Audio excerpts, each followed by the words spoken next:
This is by far the best reading year I've ever had on Booktube. Look at this. Hey everyone, it's Emily Fox. Today's video is going to be all about the best books that I've read in 2022. This year was my best reading year literally ever in terms of the amount of books that I've read, 132. Absolutely insane, but also in terms of 5 stars. I have found so many new favorites. I will link down below the rest of this end of the year book series about the worst, the most disappointing, and the most surprising books that I've read this year. Highly recommend you check out the last one if you want more recommendations, because all of those books were like 4+ stars. They just took me by surprise, and there were just too many to include them all in today's video. I have over 12 to talk about. Some of them are series, so like a lot. So let's get to it. This whole video could be an ode to Octavia E. Butler because I love her so much. I read 5 of her books this year and like 4 of them are in this video. Love her. Last year I read Kindred by her. Loved it so much. There's actually a TV show that just came out on Hulu, which is not available in Canada. I'm very bitter about it. But recommend you check out that one. I'm often asked where you should start. Start with Kindred. It's a standalone. But if you want to continue, I would recommend checking out the Lilith's Brood or Xenogenesis series. I have 2 versions. My edition is so ugly. No one believes me when I tell them this is so good. So I've been trying to find the prettier editions. I have found book 2 and 3. So I'm going to put book 1 on the screen. Dawn. This is a first contact with aliens. This is definitely an adult sci-fi. And I don't think it's the most beginner-friendly one. It's not a bad way to start, but I've done a lot of beginner's guide to sci-fi. I feel like it's a genre that tends to intimidate people on YouTube. Don't be scared. It can be so good. And this one, you're following the story through Lilith. Basically, humanity killed off each other through nuclear war, as we do. And aliens swooped in, grabbed leftovers, and brought us to their spaceship. I'm going to keep this pretty vague because you want to experience it, but what I especially liked about it is that the author uses those sci-fi elements to discuss humanity. So basically, can we find a middle ground between us and aliens? Are they good? Are they bad? Is their version of good compatible with us? And just hearing what they had to say about humanity was just so interesting, how they judge us for our obsession with hierarchy and just trying to dominate each other. So it brought some really interesting conversation, and it was especially funny because I was reading All About Love by Bell Hooks at the same time, which is pretty much the same thing, but just in nonfiction format. But I could not put it down. I do have to say the series gets weirder and weirder as it goes on, but personally, big fan of that. And I really like the ending. It was just fascinating. So if you like sci-fi already, definitely check it out. If not, do try book 1. If you forced me to choose a favorite book or book series by her, I think I would go with this one. I would resent having to choose, but I think I would go with this one. But I wouldn't recommend starting necessarily with this one if you're not big on sci-fi. I also wanted to rave about this other series by her because could not stop reading more. This is Parable of the Sower and Parable of the Talents. Technically, this is the one I want to talk about. I kind of don't have a choice but to mention book 1. But in this series, this is more of an apocalyptic kind of setting. Still adult sci-fi, but she tends to write different subgenre of sci-fi. And this one is probably one of my favorite settings because there's no fantasy elements, there's no big disease, there's nothing that really brought humanity to this point. It's just a slow crumbling of society, which makes it a little too close to reality. And in book 1, you follow a story through this young woman who is trying to survive with her family. They're behind walls and people are sometimes attacking them. They're just trying to survive. And she's essentially starting her own religion, which I wasn't really sold on, which is why book 2 only isn't here. But in book 2, the author takes a step further, and I'm not going to mention too much except that her writing is fantastic. I feel like she's really talented at making you feel the raw emotions of the characters. There's in here a character that is now on my list of my most hated characters of all time. I will not say who, but if you've read the book, you know who I'm talking about. The hatred that I feel. And yes, again, something I could not put down. I would recommend checking out triggers about her books, but what I really like is that even though they seem to all have the same message that humanity sucks, what I like is that deep down, and sometimes very deep down, there is a message of hope, which I find very unique to her work, and I can't recommend her enough. And this was actually meant to be a trilogy, but unfortunately the author was suffering from writer's block and she passed away before she could finish it. But you can read it as a duology. That's like one of the things about her books. You can kind of stop anywhere in a series. Don't recommend it, but the ending of this one is pretty satisfying. I could not stand to have the cliffhanger forever. So yes, the ending is actually quite satisfying. But yes, I absolutely adored, once again, this other series by her. Can't recommend her in general enough. I've read half of her books so far. I will read all of them. I own all of them. Speaking of favorite authors, I have to mention Becky Chambers. Listen, she will be in every best of ever. This is A Prayer for the Crown Shy. This is book 2 in the Monk and Robot duology. Hopefully there will be more books. If there are more books, I will not complain. Book 2 was actually even better than book 1. You follow a story through the eyes of this non-binary monk trying to figure out the meaning of life in a version of a world where one day robots got up, left us behind, wanted nothing to do with us, and they just strike a friendship between themselves and a robot. It's just... You have to read it to really get it. But book 2 was even better than book 1. I laughed a couple of times. It was just genuinely nice. Her books in general tend to feel like a warm hug or warm cup of tea. It's no different, honestly. Super quick read, a great palate cleanser, and if you just want something hopeful, once again, I feel like she's one of the few authors that tend to have a message of hope in her sci-fi, because I feel like sci-fi can be kind of depressing.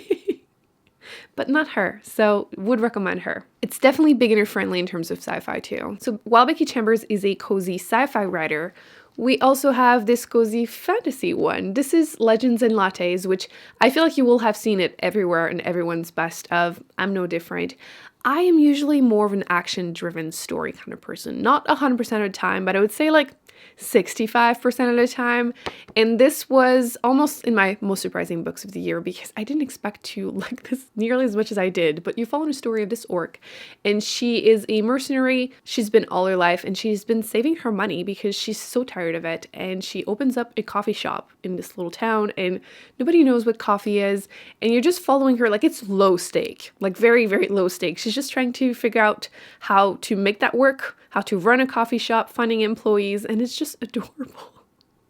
I couldn't put it down. Obviously, it's not huge, but once again, super different from what I usually read, and it just felt really nice. So if you're looking for something a little pick-me-up this time of the year, no sun, this would be a recommendation. Again, you'll have seen everyone talk about it, but it's good for a reason. The author did sign a 2-book contract, so we will get another book in the same town, but apparently you're not necessarily following the exact same characters, although they might show up, so great news. On the complete end of the spectrum, definitely depressing.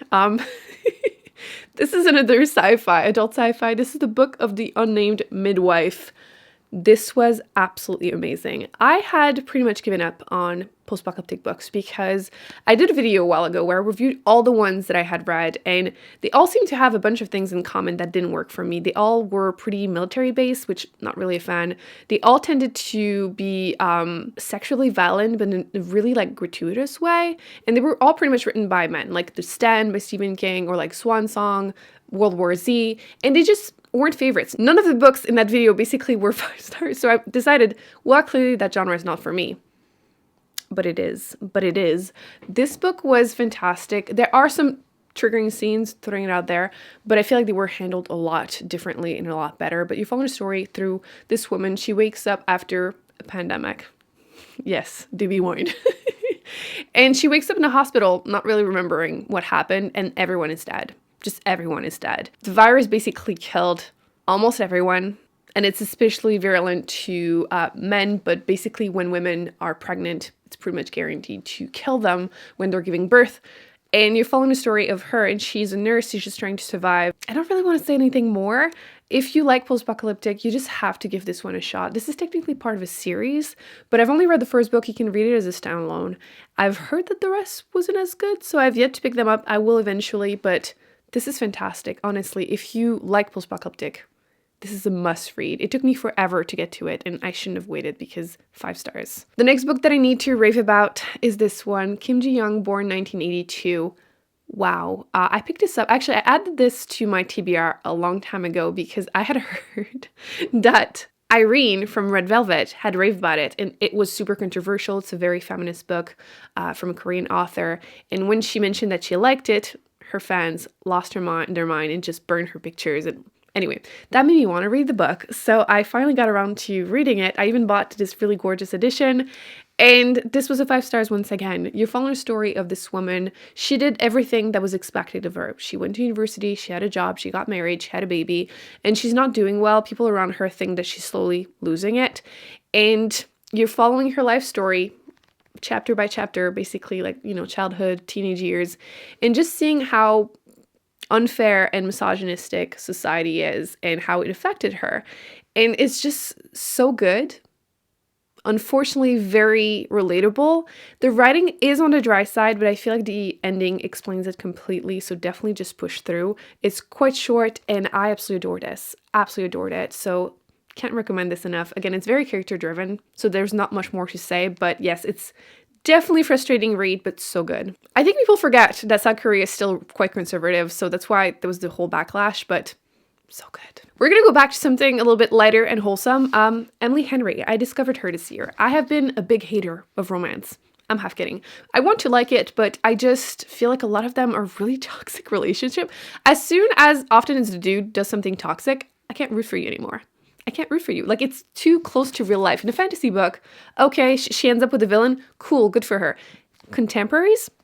Can't do it. Can't do it. So I was very pleased when I picked up Book Lovers as soon as it came out and fell in love with it. I really think the author is great at banter in general. Her characters don't tend to have like silly fights, miscommunication, they make a mistake and don't speak for 3 months. I hate that. Also, no one does anything unforgiving. But in this one, you're following this woman. She seems to be the woman that men date before they get married to, think Hallmark movie. They go to this small town, marry the girl that works there. Like, it's never her. And she's also child-free, which it is so refreshing to see a woman that is child-free without her being the villain in a story. I am child-free, so like I do notice it, and I'm sure that now you've heard me say it, you'll notice it too, especially in mystery thrillers. If there's a child-free woman, she's the killer. She is, almost every time. So it was nice to see some positive representation, and her characters are also more like older. They're in their 30s, so it's not like love at first sight in high school kind of thing. So yes, in this one, she takes a last trip with her sister who's pregnant with her third child, and it's their last trip before she gives birth, and they just want to spend time together. And there's this sexy guy that works there, the little town that they go and visit, and it's enemies to lovers, so it tends to work better for me. But yes, this one was great. So much so that I picked up Beach Read, which was, I want to say, almost better. But what I liked in this one, once again, like this one, is that also the side characters are more complex. I feel like sometimes in romance, the focus is just on the romance and there's not much else. In this one and the other one, I do feel like the side characters, like I said, tend to be more complex. And in this one of the big themes is grief, which I feel like the cover doesn't portray, like, this isn't a light read. It was great though, but just not a light summer read. In this one, the main character, she admired her family her whole life. Her parents had like the relationship that she's always wanted. And then she finds out that her dad cheated on her mom and he passed away. So she can't even have that conversation with him. So she goes to this cottage that he owned basically in the same city as the mistress. And she has to write this book that she has a tight timeline, and while selling things in the house and living there. And there's also a sexy neighbor, which, listen, enemies to lovers, they just tend to work better for me. But yes, I found her books so refreshing. Once again, no silly fight that lasts for no reason. It felt very emotionally mature, which shouldn't feel so refreshing, but it did. So yes, in general, I really like her. I did try the other book, the People We Meet on Vacation one. Not a fan. The two main characters had zero chemistry, but I am looking forward to reading Happy Place that is coming out, I think in April in 2023. So yes, love her in general, specifically these two books. Who would have thought that I would be a romance reader? The next one is definitely not the one that almost made it to my most surprising reads of the year, because I did not expect to like this nearly as much as I did. I feel like I've kind of given up on the Goodreads Choice Award nominees for mystery thrillers. I feel like so often they don't work for me. I don't really care about family drama, especially if you put it in the mystery thriller category. Like, tell me it's a family drama at least. And I don't really care about, husband cheating, alcoholic woman. You get it. They don't work for me. But I had been told that this would be absolutely amazing, and it was. So not what I usually read. It feels very like action movie, pew pew beating up people for me. But this was so good. So you have these two fathers. They have not been good fathers. Both have been to prison in the past, and they weren't close to their sons because their sons were gay, and the sons married together, and they were murdered. So they kind of have to strike an unlikely allyship. I wouldn't call them friends. And they try to figure out what happened, because the police didn't do anything. And yeah, that's why beating up people, pew pew. But even though they were both very morally gray, I got so emotionally attached and I wanted them to succeed so badly, and I couldn't put it down. It's not super big. I only have the Dust Jacket at the moment because I've been calling this a dad recommendation, and I am making my dad read it. I totally am not forcing him whatsoever. And his opinion so far, he hasn't really given me much. All he said to me was in French, because he speaks French. He said, Émilie, j'ai honte que tu sois ma fille. C'est le pire livre que j'ai jamais lu de ma vie. Si tu m'en reparles encore une fois, je te désirite. So yeah, needless to say, strong emotional reactions already. So can't wait to hear the rest of his thoughts. I'll let you know in the comment section. So this book plus Wrong Place, Wrong Time redeemed mystery thrillers for me this year. They were by far the best ones that I've read. This one was part of the Reese Witherspoon book club, and I'll admit, I had given up on her. I feel like a lot of the ones that I picked up, I hated them. But when I went back and looked at the whole list, I realized that the ones I picked up because it was part of the book club were awful, but then other ones on that list I had picked up for other reasons and ended up liking them. So maybe I was just a hater because this was so good. This would be the mom's recommendation. There's a couple jokes that I actually laughed. They're 100% mom jokes. In this one, what I like is that it's a mystery thriller, but with a little bit of sci-fi, which I've noticed they tend to work so much better for me. And in this one, it's kind of a time loop. You have this woman, she's married, she has a child, and her son, it's his 18th birthday, is walking back home and she sees him murdering a man, which makes absolutely no sense because her son is a nerdy kid, he's a funny kid, he's like so gentle and nice, and it makes no sense. So when she goes to bed, she wakes up and she's going back in time trying to figure out what happened. And I'm going to keep it vague. I do feel like the ending is the weakest part of the book, but I feel like in general, I tend to be pretty lenient with these kind of like time loops books because ending them is so difficult. I don't think it was bad. Just wanted to put it out there. This first half is stronger, but I didn't know where things were going. I was enjoying myself. I didn't specifically love the main female character, but I don't think she's meant to be 100% likable. But yes, just generally would recommend this book. I feel like it would be a good book club kind of book. I mean, Reese Witherspoon, but like, forget that.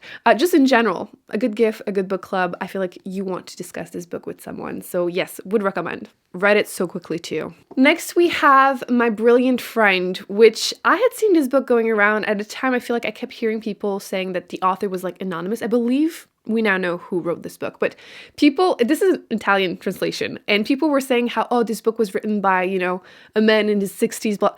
And like, when I read it, I was like, who thought that even for a second? Because the author writes about the female experience. And in this one, you're following, the series is 4 books. I've only read the first book so far. But you're following them through their whole life. She's basically retelling their whole friendship between these two women. And book 1 is their childhood. And like, this has, it was written by a woman. You can't convince me otherwise. Again, it has been proven now, but still. And I'm saying that because they have a very complex friendship, like love, hate constantly. And it's just like historical fiction a little bit. Like you're following these two women. They live in a small town in Italy. They're just trying to survive. And it's just so good. Again, super character driven. See, I'm realizing a lot of these were character driven. So I'm not just an action driven reader. But yes, fantastic. Absolutely need to continue. I haven't, and it's been killing me. So yes, would recommend if you like contemporaries with complex, interesting female relationships and just characters in general. Also, that ending is haunting me. And then last but definitely not least, I wanted to talk about East of Eden. It took me forever to get to this because I was scared. First off, this is a chunky boy. It's chunky. And I had read the first chapter when I didn't know what to read. Sometimes I'll just do that and it just helps me. Like the writing style works for you, you continue. This one, the first chapter is so slow that it took me like 2-3 more years to pick it up. But things pick up at chapter 2, so don't be scared. And again, very character driven. In this case, people were saying that's kind of a retelling of the Bible. Not familiar, but you have complex, interesting relationships between brothers. It's like a family drama, like generations of families of brothers and their relationship with their father. And so interesting, so interesting. I really like some of the side characters, like specifically Lee. I really loved him. There's just that one thing at page 357, the story about his mother. That's the one thing that made me really cringe. And the ending also with Katie, Kate's main character. I'm going to keep this vague. That's the only 2 things that I'm not 100% sold on. But overall, This was fantastic. I completely understand the hype. I feel like sometimes you see books on so many lists of like, oh, must read, best book of all time. And I'm like, yeah, but no, actually it is worth it. So if you have yet to pick it up, don't be scared. It's actually fantastic. These are the best fiction books that I've read this year. If you are interested in nonfiction books, I will link the video that I've done reviewing all 30 of the ones that I've read this year. It was long, but totally worth it. Again, a lot of 5 stars in there. And I will be putting on the screen the other videos in this series that I recommend you check out. Thumbs up, subscribe, and I'll see you in an upcoming video very soon. Bye.